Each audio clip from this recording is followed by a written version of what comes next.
key right there is that you moved it along a straight line. I'll unfreeze this. I can write up here or just point. If you notice, this vertex here moved in a straight line from here to there, did it not? Moved in a straight line from here to here. So I moved it, and do the length of all of these lines here look to be the same? I'm not moving one this direction, one this direction, one, because that would change the size of it, wouldn't it? What you've basically done is you've picked it up and moved it along a straight line. Okay? And you didn't rotate, you didn't change the look of it at all, did you? You kept it facing the same way, it wasn't rotated at all, moved along a straight line. 3 parallel lines. And you'll find in any reflection, rotation, anything, take into effect where the vertices go. Makes sense? Because these are the points, key points in a figure. Reflection.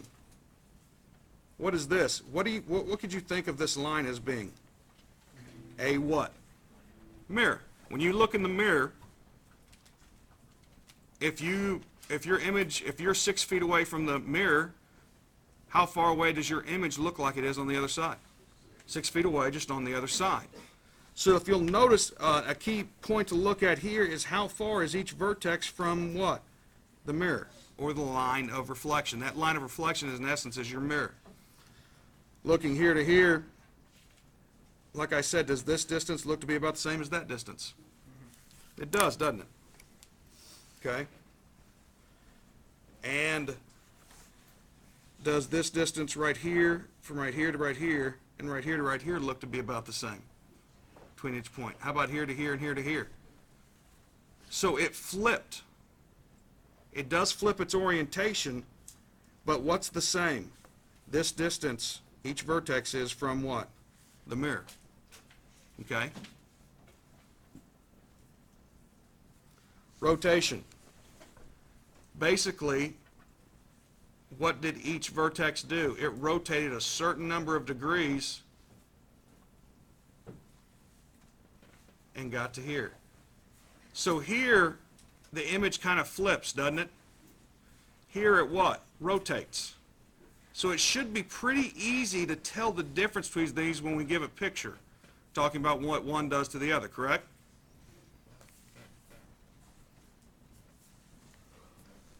Now, pulling out our, we'll go to our worksheet for a second and look at this for a second. Okay, let's look at this one right here. They want to know what type of motion this is, if it's a translation, a reflection, or a rotation. Now, what I say about a translation, what happens to the figure? It doesn't change any, does it? Its orientation, whether it doesn't change its angle or what. Does this one change at all? Yeah, you can think of if this was its face, it's facing this way in this picture, but here it's facing exactly the what? Now, why do you think they would draw this line? Is there something significant about it? It looks like it's the mirror, doesn't it? Each point, does it look like it's the same amount away? So what would you say this one was? I would concur. Wow, that's bright. Can't write with that. It's good for marking here, but it's not good for that. How about number 2? Does the shape change? Does it rotate, or does it flip its orientation? It does change a little bit, doesn't it? So I know it can't be a translation. It didn't move. I didn't just pick it up and move it along a straight line. Look how it leaned, right? What did it do? What does it look like it did? Rotated along what? An axis, didn't it? So what do you think this is?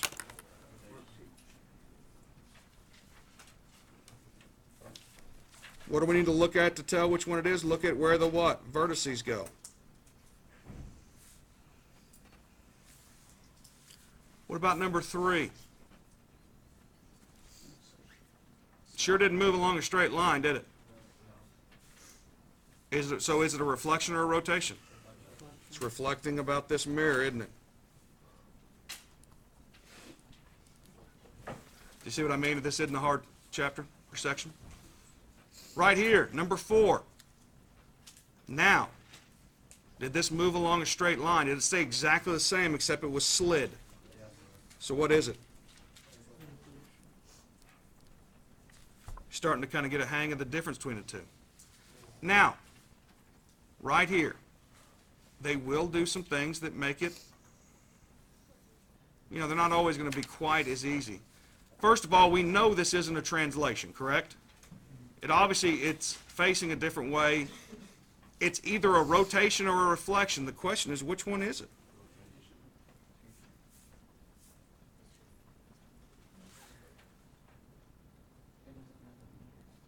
But where did this, if you'll look at the what do you think is difference? Look at, let's zoom out. Look at the difference between the rotation here and this. If you think about it, why did they not draw us a line here? Huh? Because they didn't have to, because where is the mirror? What is this box basically? It's like you put your nose right up against the mirror, isn't it? Isn't that our line of reflection? Isn't this the same distance from that mirror? This the same distance from that mirror? And these are on the mirror? See how it can get a little confusing sometimes? The reason this couldn't be a rotation is the orientation of the shape actually flipped. It's a mirrored image of it. If it's going to rotate, the whole thing's going to rotate down and around. Like, if we just look at this, and I rotated it, see how it didn't change its orientation? It could never, you couldn't rotate it to match that one there, ever, because it's flipped. Now, what about this one? Is it just slid facing the same way along a straight line? So what is it? Very good.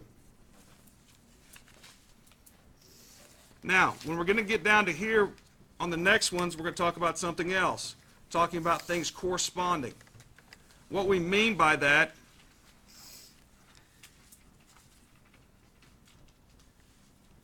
which one is a copy of C? Which one do you think corresponds to C? Very right.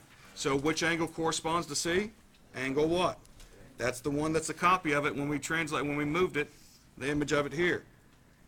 Name the image of AB. Oh, they decided to use the image. Which one is basically, they took a picture of it and moved it down to here.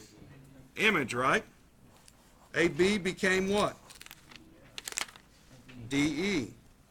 See, sometimes the wording in geometry actually can be kind of, it can make some sense, can it? Isn't it like they took a picture of the image of AB would be DE? If all of you knew nothing about geometry and was asked this question, if you used common sense and what made the most sense, you'd probably get it right. Name a side that corresponds with EF. Here, what is correspond going to be the same thing as image? Yep. It is, isn't it? Corresponds to EF. Okay, here's EF right here. What's the image of EF? Do I need to put a segment above it? Yes, because if I just write CB, I'm talking about the distance from C to B, aren't I? Name the image of angle A. Well, what's the copy of angle A?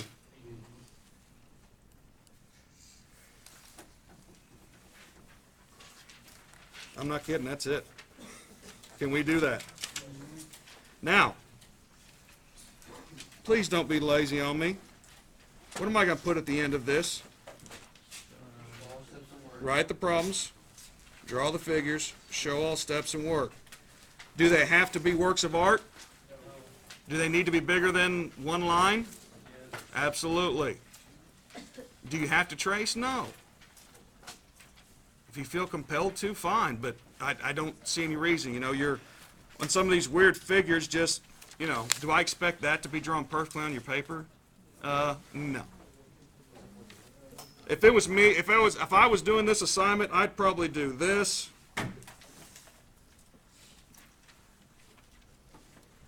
And then I'd draw a dot like that. I mean, how long did that take me? Did it get the point across and what that problem's about? Kind of take it into effect? Yeah. Not that big a deal, is it?